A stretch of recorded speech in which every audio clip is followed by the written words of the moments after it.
Chandu the Magician.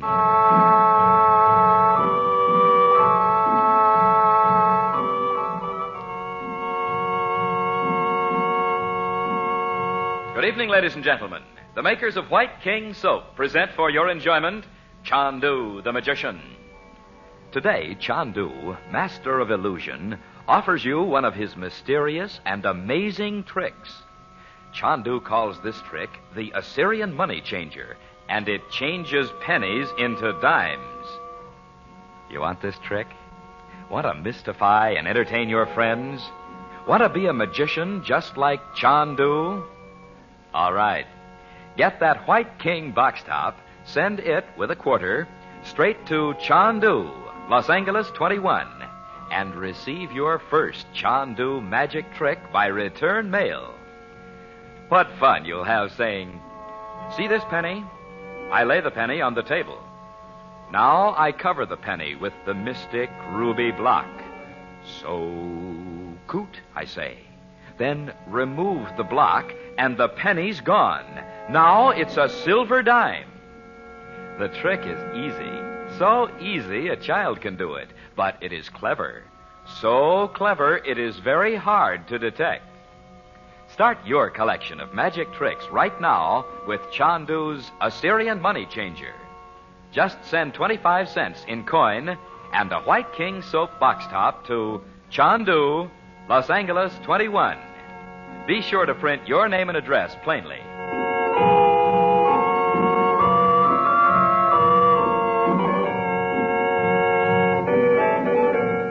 Frank Chandler is still searching the old castle for the intruder Betty and Bob had seen on the stairs earlier when Nicholas Karowitz, formerly Prince Nicholas, drops in unexpectedly. Before Chandler returns, Bob Regent questions Nicholas about his friend Dmitri. Nicholas scoffs at the intimation that Dmitri may possess supernatural secrets, and Bob himself does not realize that he has fallen under the influence of Dmitri's malign black magic. Later, alone with Chandler, Nicholas admits a growing distrust of his friend Dmitri, and Chandler warns him that Dmitri and Jan Metzos, the foreign minister, have planned Nicholas's death. And, waiting only for the door to close behind Nicholas, Betty runs downstairs. In her hand is a small figurine, which they all recognize with dismay. Chandu the Magician. It is black magic, isn't it, Uncle Frank? It is indeed. The Egyptian priestess from the temple under the Sphinx. Oh, Put it down, dear. Give it to me, Betty. oh, Uncle Frank. You don't have to look at it again. But how could it have got into Betty's room? If it was there all the time, why didn't I see it before? Well, where was it, Bets? Where'd you find it? On the little table beside my bed. Oh. Well, it could have been there for days. Those rooms are dark even in the daytime. She lighted the candle on that table when we went up to dress. I waited to make sure there was no one in there. Well, it couldn't have been there then, Dot. You don't think one of the servants could... No, I don't. Betty and Bob did see someone down here on the stairs. How he got in and out, I don't know. But... Why should anyone leave that horrible little image in Betty's room? because he knew I'd recognize it, whether Betty did or not. It must have been Dmitri. Oh, no, Well, we'd it have known wasn't. him, It but- wasn't Dmitri. Well, how do you know? He's much more subtle than that. I wouldn't be surprised if he'd suggested it, though. He'd think it was very funny. Funny. Dorothy, have you forgotten what we saw in the crystal the other night? You mean Narji and the man that looked like Dmitri? No, you and Bob didn't see it. I mean Dmitri alone, Dorothy. Of course I haven't forgotten Well, it. then you ought to know. If he sent this image here, he's counting on it to terrify all of you. Well, as far as I'm concerned, he's done it. Such images are used all over the world as a medium for the forces of black magic. Oh, Frank, throw it away. Do something about it. It's just a little figure carved out of alabaster. Oh, I see that. Dorothy, it can't hurt you unless you allow it to. Nothing evil can. Oh, I should know that by this time, but I... The evil's only in the minds of men who've kept it alive for thousands of years. Look, Betty. The figure's gone. Why, Uncle Frank, did you magic it? Well, not at all. I dropped it in my pocket. You won't see it again. I guess I was silly to be so scared. I still don't see how anybody could have got away from us so fast. Let's just be glad he didn't get what he came for. Huh? Dorothy, where's that book? What book? The one I found in the old library. with the plan of the castle in it. We were looking at it when Carter Mason sent for me. Dot, it's still here, isn't it? Well, I suppose so. Oh, sure it is. I put all those books in the chest when you picked up the crystal. Here it is. No, let's have it, Bob. Careful, it's brittle. What makes you think this map is what that man wanted? Jan Metzos is the one who wants it. Now, let's see. Uncle Frank, it was Mr. Metzos I saw in the attic, wasn't it? I don't see how it could have been, Betty. Well, you said yourself that man had both his arms, Bets, and Mr. Metzos only has one. I've been through all those rooms. And those. You see, Dot, Metzos is worried because Dmitri won't go back to Paris. He thinks Dmitri may be getting secret instructions over Metzos' head. Oh, but he rules this country like a dictator. Dictators have been known to fall off their perches. I wonder. Ah, there it is. What, Uncle Frank? The part of the castle we didn't know about. The cellars. Well, I don't see anything. Well, there's nothing to see, especially, Betty. Those are the underground rooms where disgruntled men have plotted for generations. Metzos wants to know who's plotting there now. Well, that's that. Oh, are you going down there? Oh, let's all go. Oh, not before dinner. It's almost 8 o'clock. No, not tonight. I was going to the mountain tomorrow, but I think I'll put it off. I'll just go down and call on Jan Metzos. Tomorrow morning.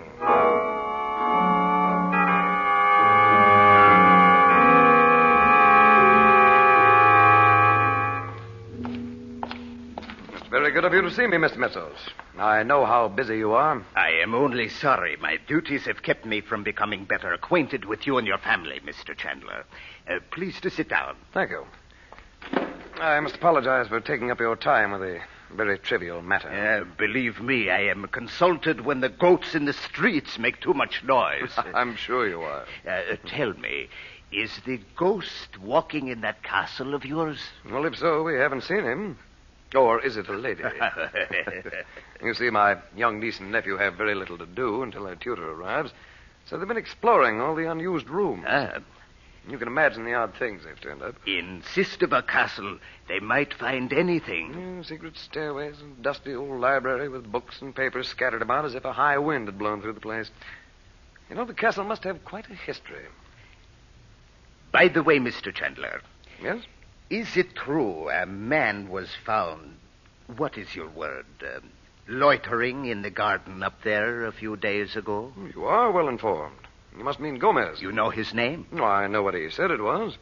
He wasn't there long. You handed him over to the police, I hope. Oh, no. You should have. But he'd done nothing. As far as we know, he wasn't inside the house. Then where is he? Oh, please don't worry about it, Mr. Metzos. I sent him away. But he has not been seen in Lubova. He's probably left the country. As I was saying... Mr. Chandler, this country is not like yours. Here a man must account for himself. This Gomez cannot be here one moment and not here the next. Well, if you're interested, why don't you find out how he got into the country? If he's here illegally, someone may be hiding him. Impossible. You are certain he is not in a castle somewhere? No, not certain.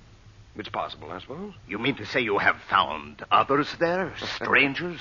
Oh, you'd have heard of that, I'm sure. No, what we found is an old plan of the castle. So, you have it with you? Yes, it was here somewhere. I must have come away without it. Well, it doesn't matter. The point is... Mr. Chandler, I will come to the point myself. Do you know of this plan, Mr. Metzos? I know of it. So let us speak frankly. By all means. You have been a man of some importance to your government for many years. Oh, you're mistaken, I'm in sure. In such things I am never mistaken. Now you are sent in a minor capacity to this small country. Naturally, we wondered why, so we inquired. Our intelligence service is small, but it is efficient. I see. You should have expected it. A man of your experience. Oh, I can't say I'm too much surprised. Well... Sit down, Mr. Chandler. I've not finished. I should report to my counsel. And by the way, he has no idea why I'm here. Excellent. Excellent. I beg your pardon? Most Americans talk too much, even in matters not to their credit. You do not. That is good. Well, if you'll excuse me now... What kind of game do you think you are playing? You said you knew. Sit down. Very well. You come here pretending you think this plan of the castle is nothing, a plaything. When I invite you to speak frankly and tell you I know you were sent here as a punishment. What? I am too blunt for you, eh? I know you are in disgrace with your government, or you would be in London or Paris. Now, will you listen? Well, yes, of course. You're amazing, Mr. Metzos. I told them in the beginning there was only one way to deal with you. I was right. You told them? Naturally. They sent those clumsy fools who tried to bribe you in Paris. But that is past. Water over the dam. What now? I am making plans, Mr. Chandler. I do not ask what you have done in America, that you are banished. It really doesn't matter, does it? No. I cannot say just when I will need you, but it will be soon. Would you expect me to resign my appointment here? Not at all. You will be much more valuable if you do not. I understand. So, I shall want that plan at once. I'll bring it to you. And you won't need to send anyone else to search the place now. You knew of that? Oh, yes. You will not be troubled again. I will send a guard. Soldiers? Please don't. It could be explained. The castle is isolated. Your sister is afraid. I'd rather you didn't, thanks. For one thing, it might call attention to our friendship. The time will come when that will no longer be... But you are right. We shake hands on our agreement. Excuse me, Mr. Metzos. So? It's a superstition of mine not to shake hands. Bad luck. Every man has his weakness. I will not insist. Thank you. Goodbye, Mr. Metzos. I'm sure our arrangement will be a great help to us both.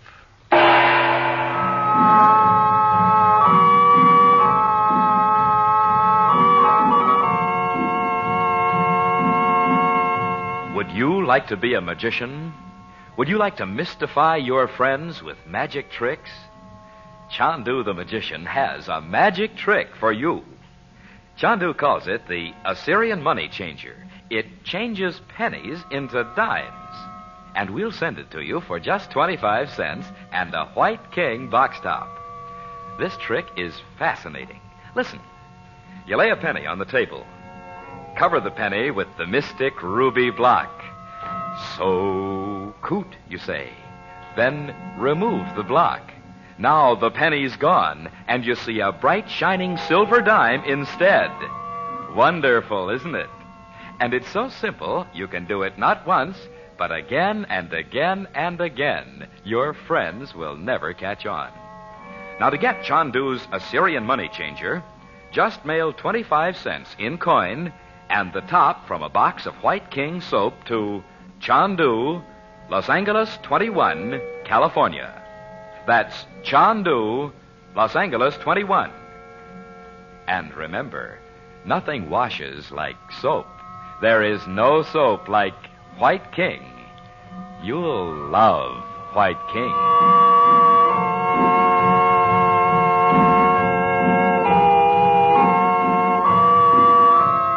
Chandu the Magician is presented for your enjoyment every weekday evening. Frank Chandler is played by Tom Collins.